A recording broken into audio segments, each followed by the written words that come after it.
Hey my dudes, how we doing? Hope you've been well. I have, right? With all these new reveals and little tidbits that have been coming out. It's a good time to be nerding it up.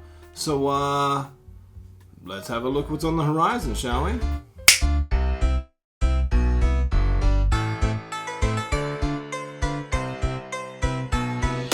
So recently in the world of Transformers, we've got to have a look at a couple of new Earthrise figures. Speaking of, do we like it? There's bits I do like. Alan Tydock's sadly not one of them. Don't like the kids. Real big heads. It freaks me out. But some of the toys have been kind of cool. So we've gotten to see Prowl. Am I crazy, or is that Prowl figure just deluxe Cyberverse Hot Rod in white? Just like a photo negative of Hot Rod or something. Is that enough to make anyone get it? Probably. Otherwise they wouldn't do it, would they? Right? There's some cooler things that have been teased out. So I'm sure you probably have seen it by now, but there's a little tasty tease of potentially a prototype version of Rise of the Beast leader Megatron, which I don't know how deep into actually being in the film he got, but there are a couple of other little product images where he appeared on some of the supporting toy bits. So we got to see him in his madness color scheme of whatever plastic was laying around, and then there was a full body pic that came out as well. However, we didn't have to sit with those designs very long, did we? Because all of a sudden the weekend rolls around, MCM London, bam! Studio Series reveals out the wazoo. That's where we got to see our first proper official look at that Megatron. We got to find out, yes, triple changer. Color scheme from that digital picture? Not quite. Real color scheme? Pretty good. He actually looks better fleshed out like that than he did in those prototypes. Having proper color fixed that head for me a little bit. Following those, we also got to see some Insta posts that get into it all a little bit more specifically and show those modes and the design process, and I love that stuff. I love that they are doing that now. Getting to see behind the wizard's curtain, but it didn't stop there. They gave us proper looks at the Voyager releases coming out, Scrap Heap and that game version of Starscream. Got to see them a little bit better. Didn't do a huge amount to waylay any of my Starscream concerns. I don't know, a few more angles. Some more poses thrown out. That Starscream could be pretty cool. And Junk Heap's a no-brainer. I'm gonna get him. Junkions. On the core side of things, we got to have a look and see Mohawk, who could not care less about, and a concept-y version of Rumble that'll presumably go with that sound wave. That's the, Focaccia sound wave. The Panini sound wave. If the opportunity presents itself, I'll probably get it, but I'm not going out of my way to get that Rumble Mohawk or whatever. Just look at this schmohawk over here. Schmohawk. Lux offerings, they showed us the Studio Series version of Movie Wheeljack. Again, it does nothing for me. I'm not a huge Bayverse Studio Series collector, so that one, I don't even know if I really looked at it beyond having to look at it a little bit to be able to do this. So I dare say he's not making it into the collection. That Scorponok, however, I don't know, I need to see it in a little bit more detail, but I'm a sucker for a beast former, and who couldn't use an extra baddie kicking around the place? You know that's going to end up being a reasonably hard one to get as well, because peeps are going to army build the bejesus out of that thing. Already, even though I don't particularly want it, I found myself thinking, should I get two?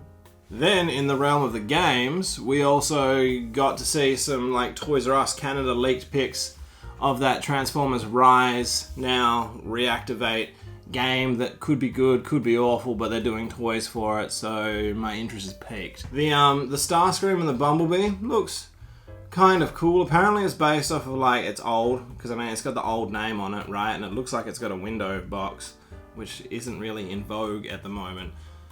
But they have said, they've addressed the leaks, and they've said that I think it was November 14th, they're going to reveal them for real, get the real deal spiel on how they're going to look and come at you. I quite like them, but what I think is the most interesting is the Starscream, because with the wrist guns and the leg flare, could you not see him quite easily being adapted into a Legacy-esque, Generations-y version of animated Starscream? The body fits. Are they is this a pre-tool? Is that a future plan? Is it just a nice little homage in his design? Who knows? We'll see. But Bumblebee, It doesn't look like a great toy, but it's kind of a cool design. I'll get it, right? I'll get it because I like the novelty value of it. And along with those kind of like toy packaging picks, there's also that grainy Bigfoot sighting pick that has the Optimus and Soundwave 2-pack. Soundwave, when he turns into a car, it just undoes so much of the Soundwave of him. But the Optimus looks kind of cool. They do talk up how they have battle damage paint jobs, which kind of at the moment just looks like some bits might just be black and not actually painted. Which I guess is damage. And then, most excitingly this week was the Hasbro Pulse 1027 Have a Look at Our Stuff event. And what an event. Not a lot by way of Transformers, just kind of the three things, but Magmatron, come on, leave it out. So good.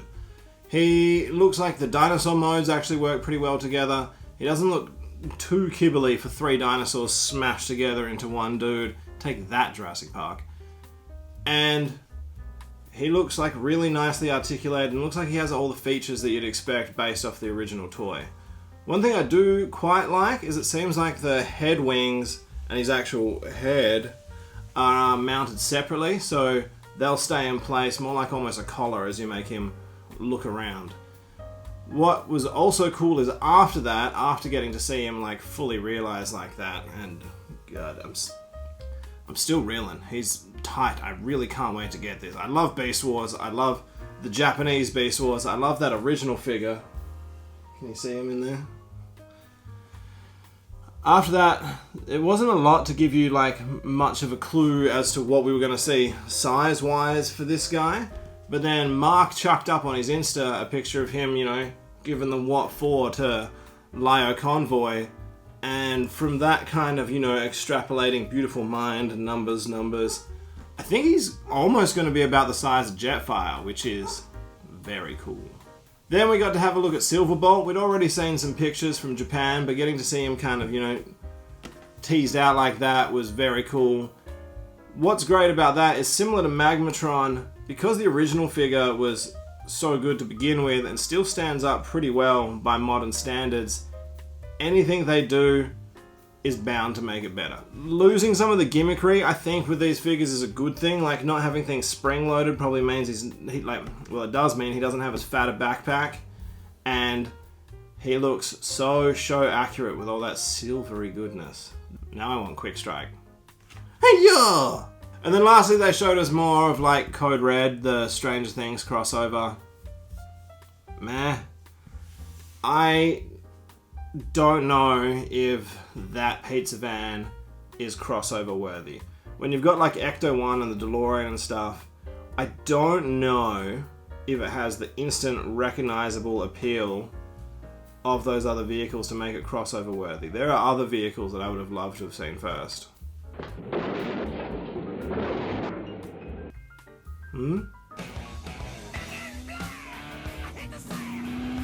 Right?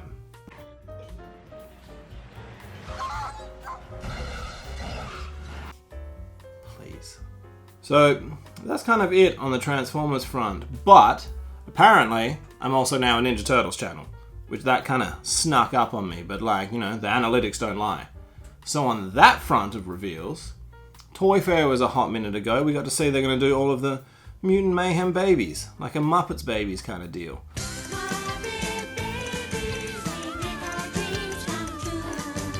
I don't super want them, but if the opportunity presents itself to get them early, like in Australia we've been getting most of the Mutant Mayhem stuff early, I'll probably get them because they're only like $15, and on YouTube they've been earning me enough squidola to be able to buy more stuff that I actually do want. So I'll play that game.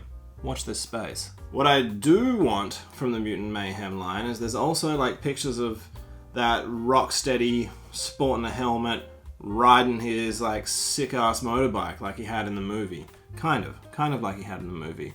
What I'm loving about the design of that bike is it's channeling some big Toxic Crusaders smog cycle energy for me with like the pipes and the colors they've used and stuff. Can't be an accident. I think they knew what they were doing. And it's working. I'm gonna get it. I'm really excited about getting it. I don't know, That line's been killing it for me. I've been really enjoying all the main stuff that's been coming out for it. The sculpts are good, they're crispy, I like it, keep doing it, I'll keep getting them. The most interesting thing that's kind of dropped in the last week or so, Turtles-wise, is probably the Turtles of Grayskull. Where they're finally doing a crossover with Mattel. Turtles get into everything, right? Like Stranger Things, Power Rangers, Karate Kid, everything. Street Fighter? I'm pretty sure there's Street Fighter ones as well. Anything that where people fight each other, some executive somewhere has been like, what if we added the Turtles to that? I like that they haven't gone for like the mashup route of like fusing two characters together. It seems a lot more like the Turtles are just in Eternia. Especially with like the sculpts and body types that they're going for. So that's something like fun and different for the Turtles. So we get to see a bunch of Motu characters that I don't super care about because, I don't know, for whatever reason, Masters of the Universe is one of the few 80s, 90s toy line franchises that I'm not actively into. But I will definitely get the Turtles, because Leo looks like He-Man, Donnie looks like Man-at-Arms, and as well as like getting to see the others, I think there was like, was it Steeljaw? Trapjaw?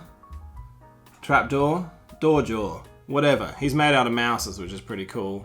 And then you've got like a Man-at-Arms that kind of looks like he's got some turtle shell bits on him somewhere. Like him and Donnie are wearing matching outfits for Halloween. You've got like a purple glowy He-Man, which I'm a little bit of a magpie. The translucent plastic does tempt me a little bit. What I also like now that these have finally actually been revealed is we get to see some of the box art. And what's cool about the box art on these, as well as being that amazing painterly style that Motu is famous for. You know what? I like the packaging of Motu infinitely more than I've ever liked the toys of the property. It's just so pulpy and cool. But we got to see some of the packaging art on what's going to be coming out. And so that actually gives us a little bit of a taste of potential future releases with a samurai-inspired Beastman. I think that's his name. Or is it Beast Boy? No, that's Titans. Beastman, Beast Feast, Face Man, Beast Face. Beastman. I'm so sure it's Beastman. It's stupid, but I bet it's Beastman. This is the franchise that gave us Fisto, after all. And then also a really cool Eternia flavored Shredder as well. So whilst I might not pick up any of the Motu characters from that line, with the exception of Clear Plastic He-Man, shiny, I probably will pick up every Turtles related character from that line. So you got me, Mattel. You finally got me to buy something. Other than Street Sharks. Head shark! So yeah, that's a wrap on that. That's all, you know, the tea spilt. That's what we've got for Transformers and Turtles. Do you like the Turtle insights? Let me know in the comments. Am I diversifying my bonds too much? Is it nice to kind of spread it out and have a look at some other things too? I'm curious. You let me know what you want to see, and that's the sort of stuff I'll do. Because that's this medium, right? Be sure to hit me up in the comments below. Let's get nerdy with it. I want to know what you think on this video, on whatever, man. Let's talk Turtles and Transformers. It's sick, right? If somehow you are new to the channel and you feel like doing the likety-subbity click-click and ringing the bells and all that jazz, that's nice of you. I'd appreciate it. So, thanks for stopping by. That's about that. Let's get nerdy with it. Catch you on the next one.